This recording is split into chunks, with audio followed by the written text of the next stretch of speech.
audience.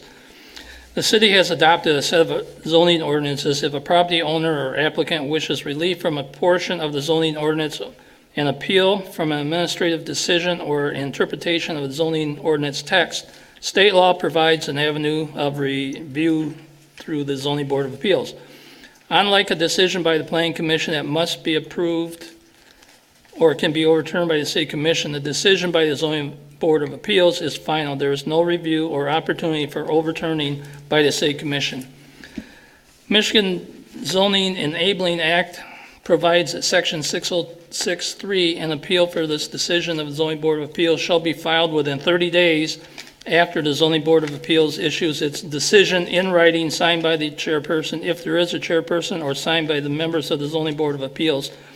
If there is no chairperson, or within 21 days after the Zoning Board of Appeals approved the minutes of its decision. The court may affirm, reverse, or modify the decision of the Zoning Board of Appeals. The court may make other orders as justice requires. Okay, we have minutes from our last meeting, September 25th. I'll make a motion to approve the minutes. Motion by Bob to approve the minutes. Support by Rolls. Oh, I'm sorry, you pointed. But Elena. All those in favor, say aye. Aye. Opposed? Okay, minutes are approved. Okay, we have a section here for public comment, and this provision is made to encourage the expression of questions or concerns regarding non-public hearing items and issues not on the agendas. Speakers are asked to identify themselves by name and address. A maximum of 6 minutes is required per person. I'm guessing both of you are here on the same case, so, okay. All right. Having said that, okay, applicant Bernie Valming. What? Say again? Vlamming. Vlamming, okay. On behalf of himself and owners Alex Mazurik and Kayla Lodwick. That'd be this gentleman, Okay. Alex. Seeks to demolish a 815 plus or minus square foot single-family home and temporarily leave an existing plus or minus 1659 square foot detached accessory building standing on a parcel until the parcel is combined with an adjoining parcel and the building is used as an accessory building to the adjoining parcel's dwelling, contrary to section 94, 352(1)(c) of the Walker zoning ordinance, which requires that an accessory building shall not be used unless or until the main building to which the accessory building is also being occupied or used, or after such time as the occupation of use of the main building has been ceased. The subject parcels are zoned A, single-family residential, are located at 2539 and 2607 Miller Avenue Northwest. The applicant has provided the following findings of fact for this request. Exceptional or extraordinary circumstances that there are exceptional or extraordinary circumstances or conditions applying to the property in question as to the intended use of property that do not apply generally to other properties in the same zoning district. Applicant's response was that the dwelling on this property was in too bad of condition to renovate, but the 6-stall garage on the property is in great condition, and the owners at 2607 Miller want to purchase the property in order to enlarge their lot for the child to use and the garage. Number 2, preservation of rights, that such a variance is necessary for the preservation and enjoyment of a substantial property right similar to that possessed by other properties in the same zoning district and in the vicinity. The possibility of increased financial return shall not in itself be deemed sufficient to warrant a variance. Applicant's response was the current property at 2425 Miller currently has an existing garage with no residence, which was torn down decades ago and is under land contract with Mr. David Weindorf of 2540 Day Street and by Mrs. Teresa Vander Hayden. Hayden. The land contract concludes at the end of this year, and Mr. Weindorf's Day Street property will be conjoined with the back of 2425 Miller property. No detriment. Authorizing such a variance will not be a substantial detriment to the adjacent property and will not materially impair the intent and purposes of this chapter or public interest. The applicant's response was that the existing dwelling is a nuisance and a danger to the neighboring children as it exists. The demolishing of the house and increase the lot size, 2607 Miller, it will allow for a larger greenscape for the neighborhood children to play, and the existing six-stall garage will be utilized by the owner of 2607 Miller. Not a general problem that the condition or situation of this piece of property or the intended use of such property for which the variance is sought is not of so general or recurrent of nature as to make it reasonably practical for formulation of a general regulation for such condition or situation. Applicant's response was that the variance is unique in that it would combine two current parcels as one, but would be better for the overall neighborhood. Okay, Dan, do you have anything to add? Thanks. I'll jump into a little bit of background for this case and have a few additional comments that I'll just add to what I've already had in the packet. One is just, I apologize, the print packet has an error on it. It has an old address on the title for this case, but I think the online version and all the other materials show the correct address. So there's a Pheasant Street address on one of these cover sheets, but everything else says the correct address, so apologies for that. Getting into what this request is about, the chair summarized it very well, but I will run through kind of how we got from point A to where they want to go with point B. Here are the two properties in question. This is 2539 Miller. This is 2607 Miller.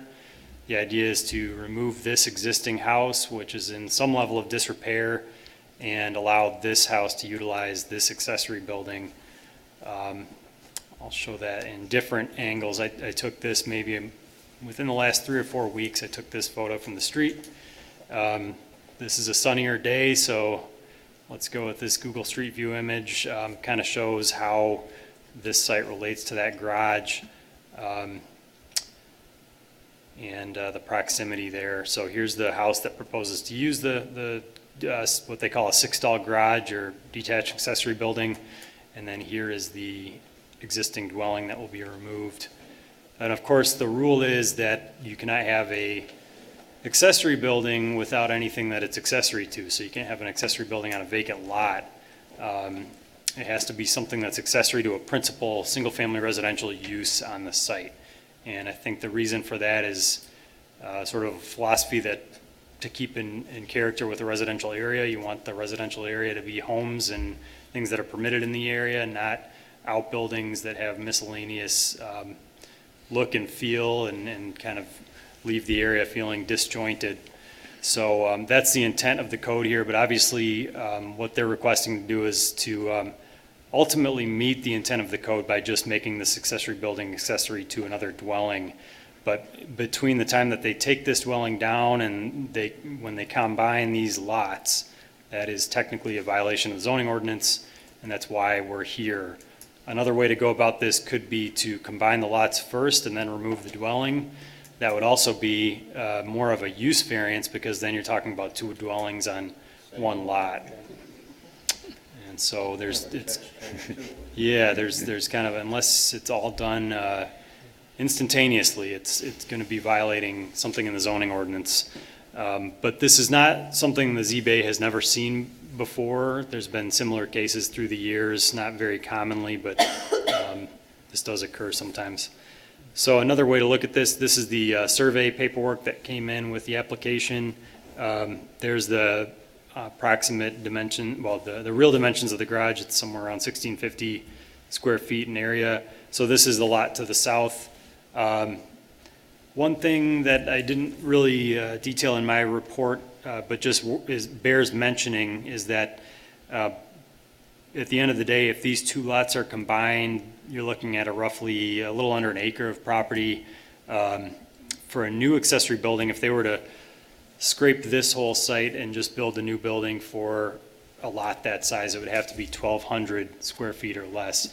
But I don't interpret this as being part of the variance request, because we're talking about an existing structure, reusing an existing structure. I think that's in consistency with the spirit of the ordinance to allow the continuation of structures that are non-conforming by way of size. So really all we're talking about here is the use of that structure for a brief period of time on a vacant lot. So another way to look at this is step 1, demolish the house. Step 2, combine the lots. Step 3, this accessory building becomes accessory to this site. Okay, so getting into the criteria, the first one that we always have to jump through is the aspect that there's something exceptional or extraordinary about the character of the land that would warrant this specific type of request being granted. This one's kind of a tough one, but I think you can look at the proximity between these, this principal dwelling and what would be its accessory building. I think there's a clear proximity there. The garage does provide access to the house. There's a second driveway here, which is a little odd, and I haven't found that there are highway rules and regulations against maintaining a second driveway when two lots are combined. It's kind of a strange thing, but either way, this provides, and I can check with the Public Works Department about that.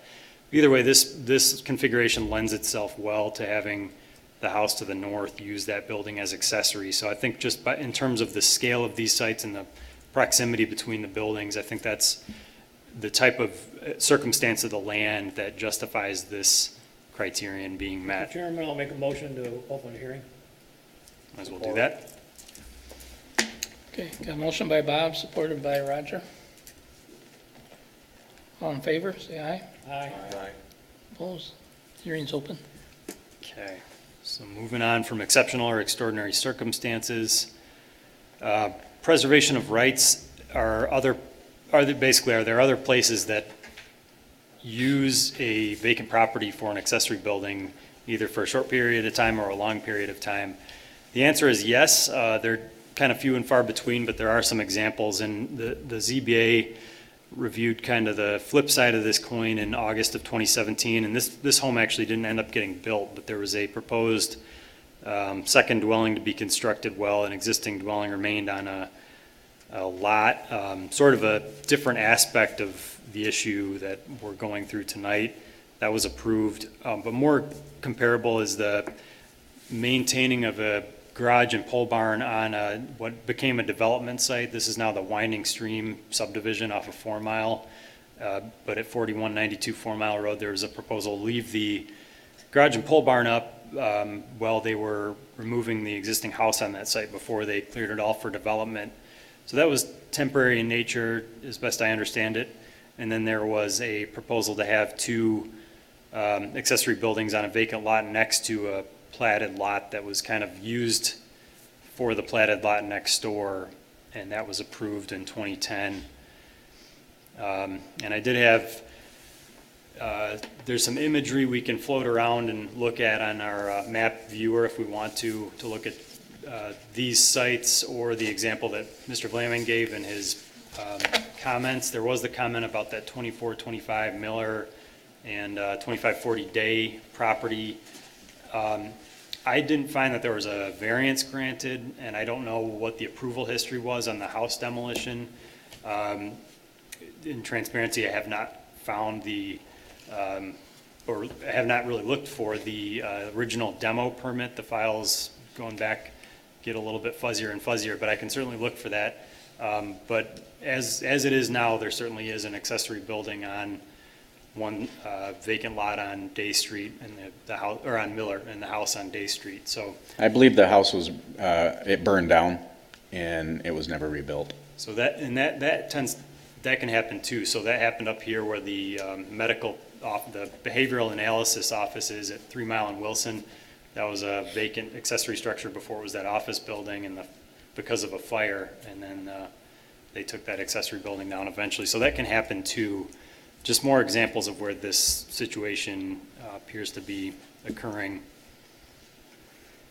Again, the concern with the intent of this code, and the thing you have to look at in terms of no detriment to the intent of the code is there a visual nuisance? Is there an impairment to the residential character of the neighborhood?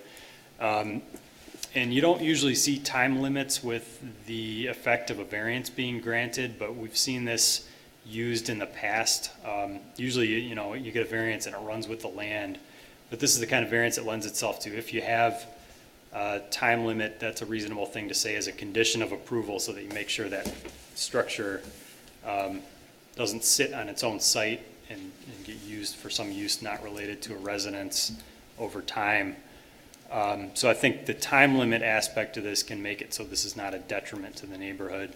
There are other things in the code that that are kind of redundant, and I didn't recommend you state them as conditions, but you certainly can. Like, this should not be a building that's used as a home occupation or commercial use. It should really be accessory to the dwelling. That's right in the zoning ordinance. So there's some things that we already account for in the zoning code that would limit the detriment of how this building is used. And finally, I see a benefit to having this rule in place. I think a lot of communities, rural townships all the way up to cities, have a rule that you can't have accessory buildings on vacant lots, with few exceptions, and I don't see a reason to change this ordinance. It's just that every now and then, if folks decide to revamp and reuse a structure instead of clear a whole site, we might come into this issue from time to time with the ZBA. So I don't think there's a general problem that we need to address. I think we can address this case on its own. So those were the 4 criteria. I have a question. Yeah. Are these 3 buildings the only ones on these 2 lots, the 2 residences and the garage, or are there other accessory buildings?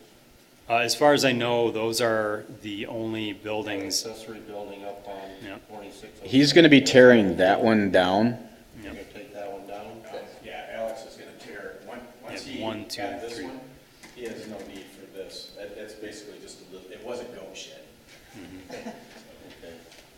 It's a good question, and yeah, that will have to come down. If It's hard to tell when you got the property lines laid up in the air like that. Yeah, that's a strange view.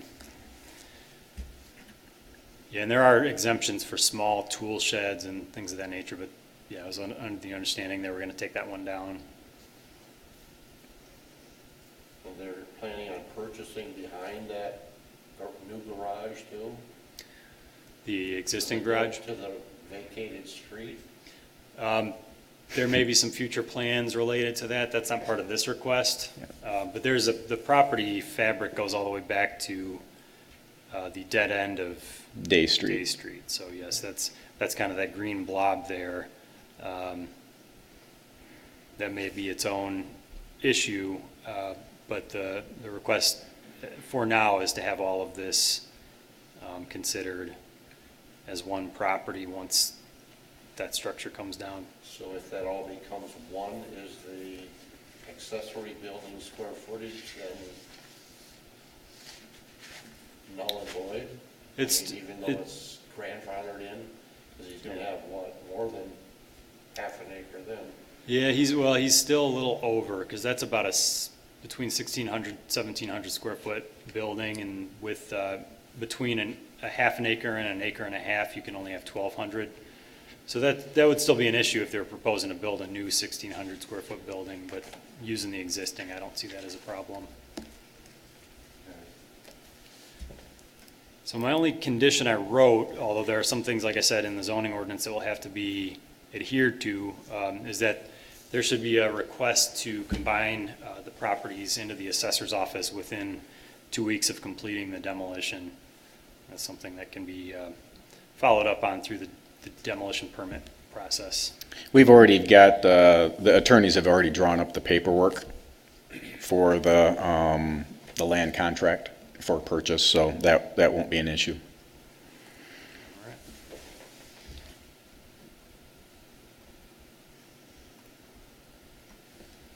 Could you go back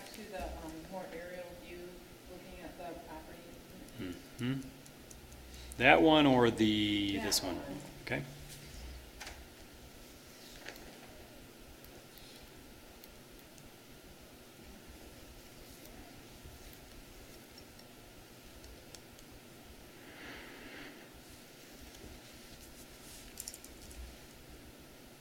So underneath where it says step 3, the image that's underneath that, is that a house that's under there or what? The square is covering up the building this here. Yeah, there's actually another Oh, house that's- yeah. that sits behind, back there. That's the Wiltse's property. So what is the access to the road? Where's the drive? Their driveway is, And you can actually point on here, Bernie. If you tell me where to point, I'll, does it go through the back here? Is that? Okay. it's off of Oh, it's off of Miller. Okay, there we go. Right where you're, so take that over to Miller, go back, right there is the driveway. going Okay. up. And Okay. that driveway serves both houses on both sides of that. Maybe I can go on this side again. So this is a driveway right here that serves this house, and the Wiltse's house back here. But we also own that property. This right here is a separate property. It's 2605 Miller. So my partner and I own this right here.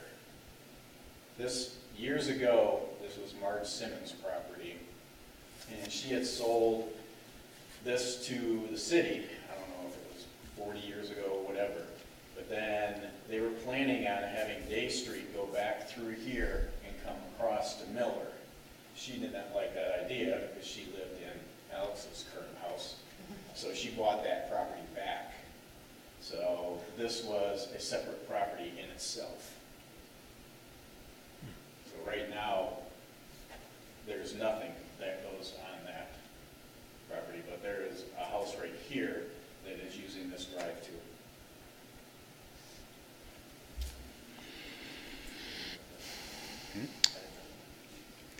You all set, Dan?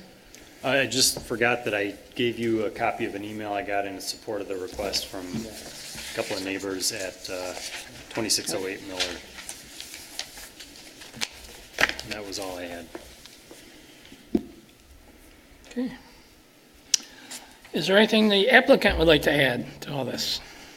No, we're just trying to spruce up the neighborhood. So, my daughter actually lives on the street also. So she lives in 2609 Miller, right next to Alex. So, we actually owned the business across the street for about 10 years. And we own the two houses on the side of that one, and we fixed those houses up also. So, we've been working on this Miller Street project for about 20, 25 years now. Wow. So, cleaning it up.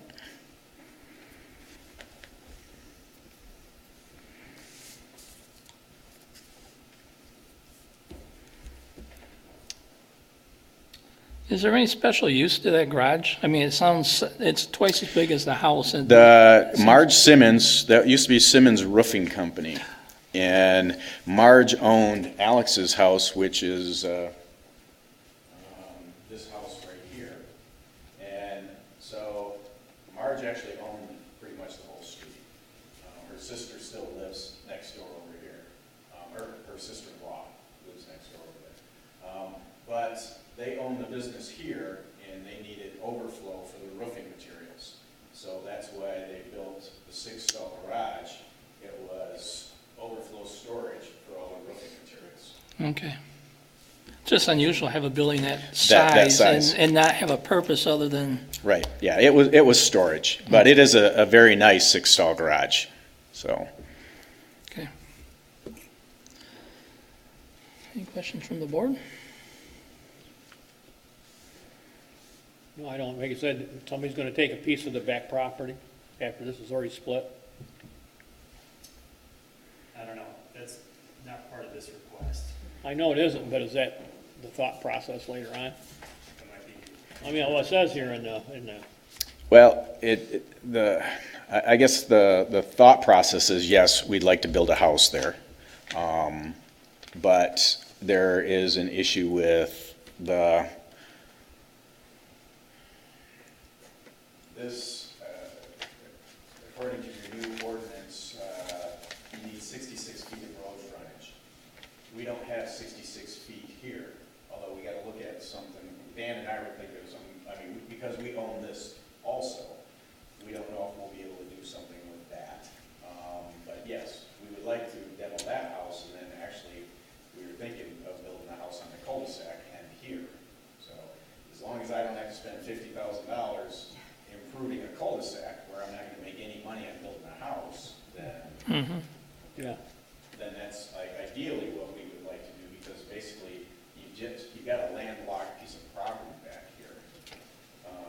But you've got easy access. This is the end of the cul-de-sac. It's not a cul-de-sac, it's a dead end road, right there.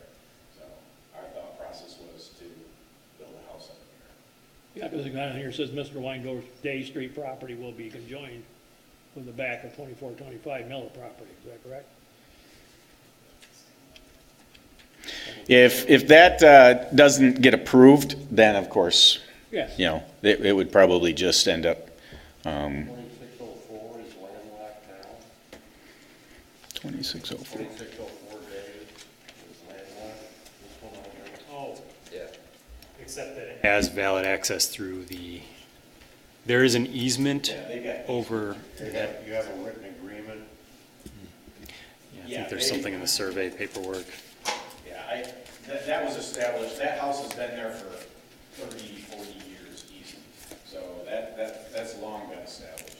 You know, I'm just wondering, if it's a registered easement for them. Yeah, that's worth looking into. If you look at the survey paperwork, that's another piece of the puzzle that would get complicated if there is a proposal to split this off and build off a day, because Yeah. there appears to be an easement slicing north-south to get that parcel today, and I don't know how, that would be another Yeah. thing we'd have to look at. Yeah, that's something we were gonna look at down the road. Now, and the issue from a zoning standpoint is to make it's one thing if you have an existing parcel with inadequate frontage. We see that from time to time where you have a previously platted lot, and maybe it's substandard frontage, or maybe it's got some odd configuration, but as long as you have a valid easement or access to the public street, it's in front of you, you're typically still allowed to use the property or build on it. But then if you are splitting a property for new development, that's when whatever land you split off has to have the valid frontage. In this case, that would typically mean a fully improved cul-de-sac. So that's something we'd have to look at with our, as a brainstorming with the applicant and with the city engineer and public works people to see if there's a way to work through this and design it properly. That's a whole nother issue. Right? Yeah. Deal with this. Yeah, there's no reason to hold this request up, I think was the philosophy here to get this in front of you tonight. So as soon as that building comes down, then you're gonna combine that property? I mean, Yes, it's and not that'll a- become Alex's property. Okay. Yep. And how soon do you demo that house? We have already performed all the asbestos abatement work on it, so we have to file a 10-day notice with DEQ, EPA. And then once that notification is in, the house will come down in a day.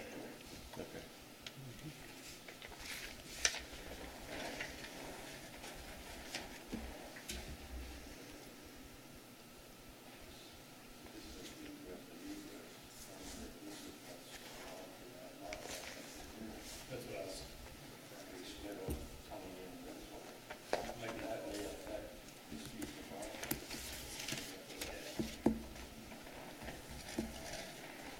That was like registered.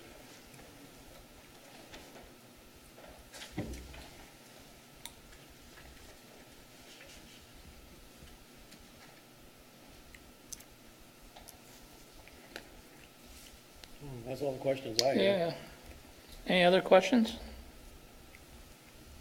I think, myself, I think we went down through the further reasons and the grounds. It seems like it's pretty much covered all of it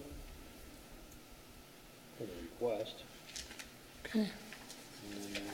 Can I get a motion to close the hearing? Yes. Motion to close the hearing. Motion by Roger, I'll support that. Support by Pat. All in favor? Say aye. Aye. Hearing's closed. Okay, Whoever's ends up making the motion, whatever you agree to or just defer to from the comments we already made, we'll just copy those comments into your motion, but Yeah, feel free to review them, talk through them, editorialize, and come to your decision after going through each one of them individually as well. The reasons and the grounds for the findings, you mean, is that what you're saying?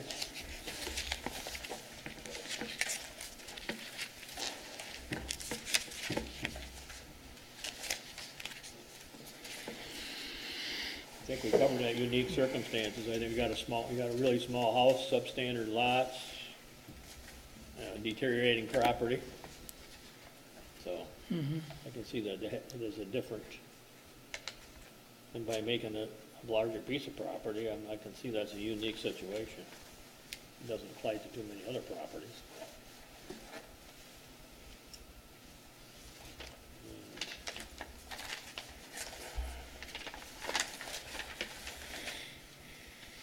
Preservation of rights.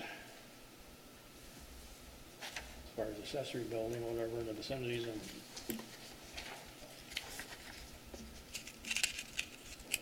that's quite common. No detriment to the neighborhood. I think it's gonna be an asset. I don't think it'll be a detriment cleaning it all up. So, I agree with that. making green space. I don't think it's gonna be a general problem. They'll have that condition very often to make another formula regulation.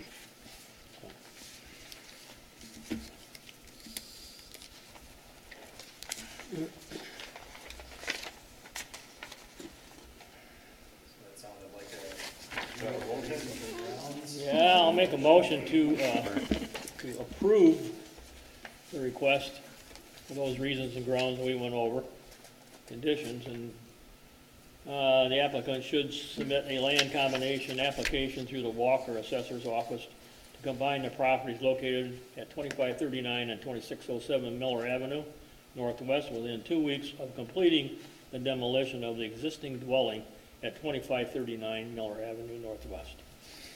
okay, got a motion by Bob. Support? Support. Support by Elena.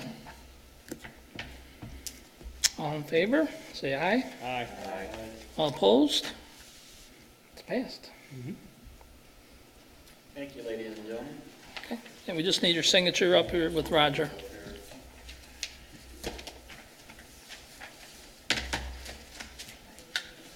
Good job.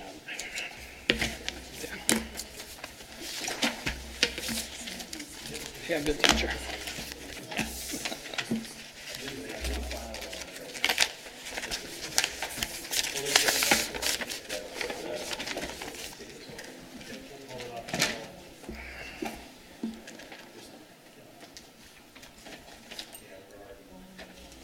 It's a win-win. It's a win-win. You get rid of that old shitty house. Yeah, for sure. Open space and whatever, yeah. A lot nicer for the whole neighborhood.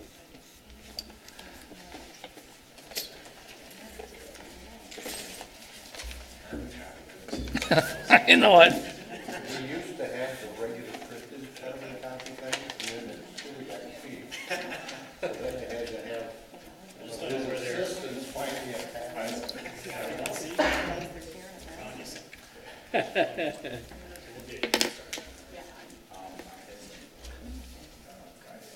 That's okay, it's from my era. Yeah. I haven't seen that in 30 years. Back when they had the old mimeograph Yeah. machines. What? Now what? Now you're really getting old time. What telephone is that? Like I've never heard of that before. Thanks, gentlemen. Yeah, take care.